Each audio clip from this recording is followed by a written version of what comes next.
Origin's probably one of the most infamous zombie maps ever, my absolute favourite, and Zetsubou no Shima, known as that map of Black Ops 3. These maps are known for being very hard to learn and complicated, but unlike Origins, Zetsubou no Shima is not looked favourably by the Call of Duty Zombies community. I personally don't hate Zetsubou no Shima, but I can see why a lot of people don't like it. But in this video, I'll be talking about why Zetsubou no Shima doesn't work and Origins does. First off, let's start off with Origins. The learning curve is quite big. To turn Pack-a-Punch and Power on, you must turn on all 6 generators. There is 4 staffs to build, 3 parts for each staff, and then you have an upgrading process with many puzzles and a soul kill for every final upgrade step. A shield with another 3 parts, 3 buildable benches locations, max destroying with another 3 parts, a G-Shock grenades, and much more. And in Zetsubou no Shima, to turn on power, you must open all the doors to Lab A and Lab B, then you must put water into Lab A and Lab B, then you have to run as fast as you can to the middle lab to open it up. And after doing that, you must open up another 2 more doors, and then after completing a hold up step, and only finally then you have power on. Congratulations! Unlike Origins, when you turn on all the power sources, Pack-a-Punch is not granted to you. Now you must build and drain the Pack-a-Punch area. So you're gonna have to open up another 3 doors, you're gonna have to slay some more zombies, you're gonna have to find 3 more parts, and then you get Pack-a-Punch. Oh wait, but we're not done. We still have to build the KT-4, the wonder weapon on this map. Building the KT-4 isn't too bad. You just need to get a spider in this cage, then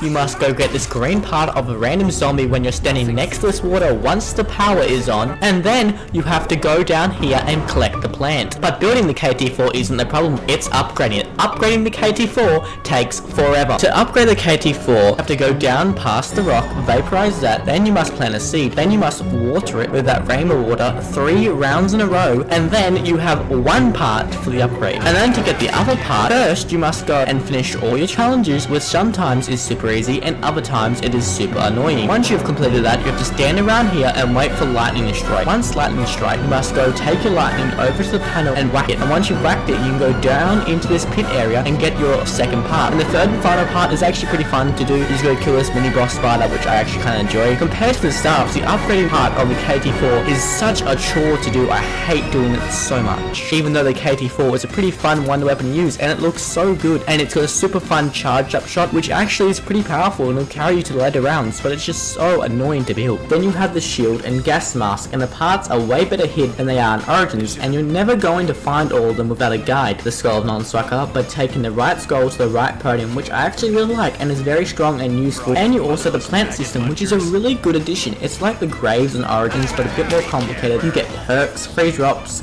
guns, traps, and much more. Now it is a bit unfair to compare atmospheres between Zetsubou no Shima and Origins, but I'm going to anyway. Fight me in the comments. Origins is set in World War I France, during the thick of World War I, so there's trenches, mud, planes and dogfights above you, a giant tank you can ride on, barbed wire all over the map, and an old church building ripped to pieces by war. And then Zetsubou no Shima. It's a 935 overgrown testing facility in the middle of the Pacific Ocean.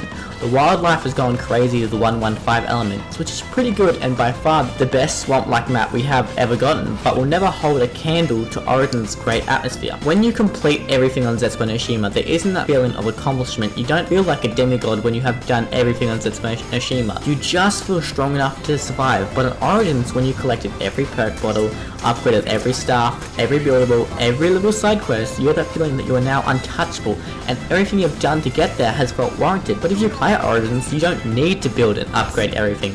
If I'm playing a quick game of Origins, I would just build the shield and either the wind or ice stuff and maybe upgrade. And when doing that, I can still play the map just fine, unlike Zetsubou no Shima, when you almost feel like you need to build everything. You can't just casually play this map like you can Origins. That's why Zetsubou no Shima just doesn't work, because if you want to get past round 30 on Zetsubou no Shima, you really need the upgraded KT-4, the gas mask to protect you from rogue spores, and the shield. I do actually like the plant system on Zetsubou no Shima. I think it's a lot deeper than digging up dirt piles in Origins, but again, it's just another of many things you need to learn and to juggle whilst turning on the complicated power and Pack-a-Punch system. And in the end, this is why Origins is loved by the community and Zetsubou no Shima isn't. If you want, you can just hop on Origins, build one staff, and just have a fun time. But on Zetsubou no Shima, every time you play it, you have to do everything. You can't just hop on casually, and that is why Zetsubou no Shima is not looked favourably in the Call of Duty Zombies community. But what do you guys think? Let me know down in the comments below.